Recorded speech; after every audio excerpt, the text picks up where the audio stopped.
Welcome back to this explainer. Today, we are jumping right into the deep end, breaking down the incredibly intricate magic and military systems of the Dreamweaver universe. Specifically, we're taking a really close look at Arlene's rigorous and honestly mind-bending training with the Atlas Sabrefang family. Now, if you've been following the massive stakes within Excalibur AOP2, you already know the deal. You know that the safety of the real world is directly, literally tied to how long our Dream Knights can survive and hold the line against the Nightmare King's forces. But here's the thing. Survival in this universe, it isn't just about swinging a sword harder than the monster standing in front of you. Not even close. It's about intelligence, it's about real-time cartography, hyper-advanced sensory perception, and fundamentally understanding the emotional engine of your enemy. Seriously, if you think your daily commute requires a lot of multitasking, just wait until you see the sheer volume of data a rookie Dream Knight has to process every single second. We are going to explore exactly how Arlene takes her raw inherited elemental affinities and refines them into what is essentially a tactical supercomputer in her mind. Okay, so here is our structured syllabus for today. We'll hit 1. Decoding elemental affinities. 2. The Christopher Sigil explained. 3. Mastering the 4 parameters. 4. The Weaver of Calamity. And finally 5. Auras and moral conscience. Section 1. Decoding elemental affinities. The foundation of power. Right, so to understand how Arlene controls the battlefield, we first have to understand the genetic building blocks of her power, which she inherited from her grandparents, Eileen I and Fenrir's Sabrefang. Because as we know, magic here isn't just some random lottery, it's a very precise, inherited science. Now, what's really fascinating about this is how these specific traits stack together to turn Arlene into an absolute tactical powerhouse. Children born to Dream Knights inherit mixed affinities, right? And this grants them either access to multiple elements or these highly advanced variations of basic ones. So from the Atlas side of the family, Arlene inherits a dominant affinity for wind, and wind gives her precision and massive scale. She also picks up a latent affinity for water from that side, which grants her flexibility, heteromorphism, and extrasensory capabilities. But then, you bring in the Sabrefang bloodline. From them, she possesses an affinity for lightning, which gives her truly incredible speed and defense. So think about this. When you combine the speed and scale traits with the Atlas family's trademark precision, you don't just get a fast fighter. You get a mind that is capable of efficient multitasking on a monumental, almost unbelievable level. This brings us to a crucial point. By being what's called a polar type, Arlene has access to a much wider toolkit for both combative and supportive strategies. Let's break that down a bit. In the Dreamweaver universe, elements are strictly categorized. Wind and water, those are elements of generation. Lightning, however, is an element of destruction. Because Arlene possesses dominant affinities in generation, but also has a highly active affinity in destruction, she effectively bridges the gap between these two opposing forces. I mean, compare her to someone like Concordia. Concordia is heavily a combative type, perfectly suited to just destroying enemy offensive formations, right? But Arlene's polar nature allows her to generate supportive defensive structures for her allies, while simultaneously tearing down the unseen advantages of her enemies. It's a game changer. She's not just a healer, and she's not just a tank. She is the whole shebang. Moving right along to Section 2, the Christopher Sigil explained, real-time tactical cartography. Let's see how that genetic foundation builds into her ultimate tool for information warfare. To use her sigil effectively, Arlene first has to master something called waves. Think of this exactly like tuning a radio dial to pick up a hidden frequency that's transmitting information all around you. In this lore, every single element that serves as a source of energy generates a wave.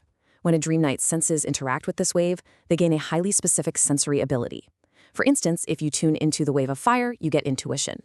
Tuning into earth grants magnetic perception. Time grants foresight, allowing the user to literally read cause and effect before it happens. But for Arlene, her specific elements, wind, water, and lightning, dictate a completely different and arguably more strategic way of seeing the world. Her wind and lightning affinities grant her what's known as zone perception. This gives her a massively wide, comprehensive, bird's-eye view of her surroundings. It's like having radar covering an entire region. But remember that latent water affinity we talked about? That grants her depth perception. And when you combine the two, the tactical implications are staggering. Think about how powerful this is. She doesn't just draw a flat 2D map in her head. She essentially places a live security camera that actually penetrates surfaces to reveal real-time occurrences and physical mass. By overlapping these perceptions, her sigil permanently captures all real-time activity within a region she has visited. Just by walking through an enemy's stronghold once, she maps the entire layout and tracks everyone in it. Furthermore, she can equip her allies with mini representations of her sigil, so she can effectively keep track of all her allies' positions and coordinate them perfectly, rendering literally all adversary ambush strategies completely useless. You simply cannot sneak up on her team. But what happens when she literally can't see anything? During her grueling training in a pitch-black cave, Aline the First forces Arlene to rely entirely on aerial sound. And this is where she treats her magic like literal physics. Arlene can map out pitch-black environments completely through sonic vibrations.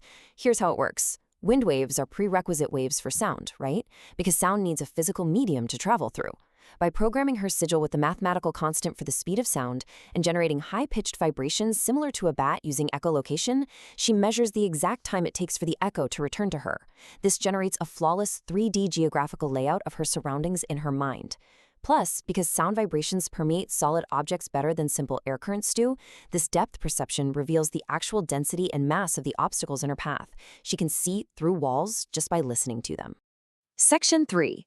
Mastering the 4 parameters, the Gemini system in action. Now that we know exactly how she perceives the world, let's look at the actual tactical data her sigil is capturing in real time. By following a strict 4-step process, Arlene can monitor shifting environments without even needing to be physically present in them. It works like this. First, she syncs her wavelength to the environment, again, much like tuning a radio dial to match a broadcast. Second, that initial wavelength acts as a benchmark. It's a snapshot of the environment's baseline normal state. Third, even after she physically leaves that area, her sigil continuously monitors varying degrees of alteration against that original benchmark. If the environment shifts, say troops move in or a structure collapses, her sigil tells her exactly by how much the wavelength has changed, and she simply resyncs to the new frequency remotely. Finally, step 4. By registering these changes, she can calculate the wavelengths of her blind spots and effectively map out areas she hasn't even stepped foot in yet. It is essentially magical hacking. Capturing these 4 parameters transforms raw terrain data into highly actionable military intelligence. Let's break them down. Parameter 1 is layout. That's the raw geography, the physical map. Parameter 2 is movement. During her training, Arlene observed a simulated town and realized that while the inhabitants moved totally randomly in the morning, they perfectly organized themselves by elemental affinity in the afternoon. She essentially tracks their daily routine to figure out exactly when they are most vulnerable to a counteroffensive. Parameter 3 is resources. As we know, war is sustained by physical resources. Tracking where an adversary allocates their food, weapons, and fuel reveals their underlying strategic priorities. It points a giant neon arrow at their vulnerabilities for sabotage. And finally, parameter 4 is climate. Now, this doesn't mean the weather. It means the overall vigilance, laxity, and emotional atmosphere of the region, which is a massive concept we're going to explore in depth in just a minute. But before we move on to the enemy, we absolutely must understand how the physical environment dictates everything in this universe. A terrain categorized as a dependable ally sustains life, naturally complements your magical affinities, and even wards off pathogens. For example, during the era of Xanfar's prominent influence, the Blackwater Bridge stood strong against sieges for years. Why? Because it was a fortress built on high ground, which granted massive range to defending archers to shatter incoming offensive formations. Plus, being surrounded by water bodies prevented enemies from mounting ramparts or bringing up battering rams. The terrain itself allowed a significantly smaller force to hold off a massive, overwhelming army. Conversely, a worthy adversary terrain is completely hostile to life. It actively nullifies your elemental strengths and features multiple unpredictable entry points. It acts like an incubator for pathogens, constantly, relentlessly straining the mental and physical health of the defending Dream Knights. You're fighting the land just as much as the monsters. Section 4. The Weaver of Calamity, an army built on negative sentiments. All of Arlene's brilliant cartography is totally meaningless if we don't understand the scope of the threat she is tracking.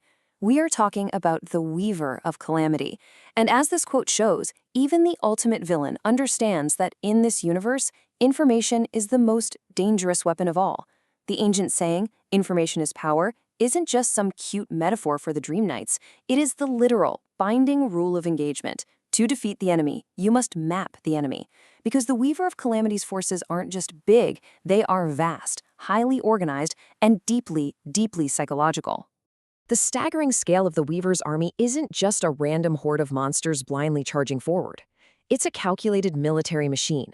Look at the aerial unit, for instance. It doesn't just attack from above to do physical damage. The Wraiths are deployed specifically to drain positive emotions and actively spread propaganda among the human ranks. The infantry uses wolfbanes and minotaurs purely for sheer brute strength to shatter front lines and break defensive formations. But the cavalry The cavalry is pure nightmare fuel. The bloodhounds don't just hunt by scent, they are explicitly designed to locate fearful humans by detecting their accelerated heartbeats. This ensures the Weaver always finds and exploits the weakest psychological link in any group. Meanwhile, the Omnicron are mounted by Gigawraiths to unleash synchronized hellfire, a horrific curse that literally eats away at a person's life force.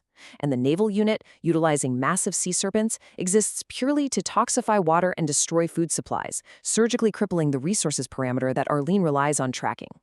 What's really fascinating here is that the commanders of this army, the 7 generals, known as the Tales of Calamity, aren't just physical threats swinging giant weapons on the battlefield. They are psychological weapons, actively weaponizing human emotion. They don't just want to kill humans, they want to completely break the human spirit. Cowardice breeds suspicion and mistrust, isolating people from their allies. Enslavement distracts humanity, dulling their senses with endless trivialities.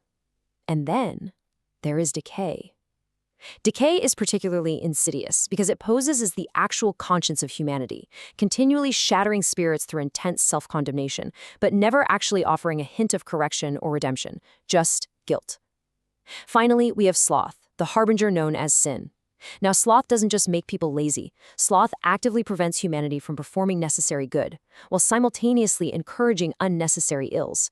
Sloth is directly responsible for turning humanity into their own worst enemy.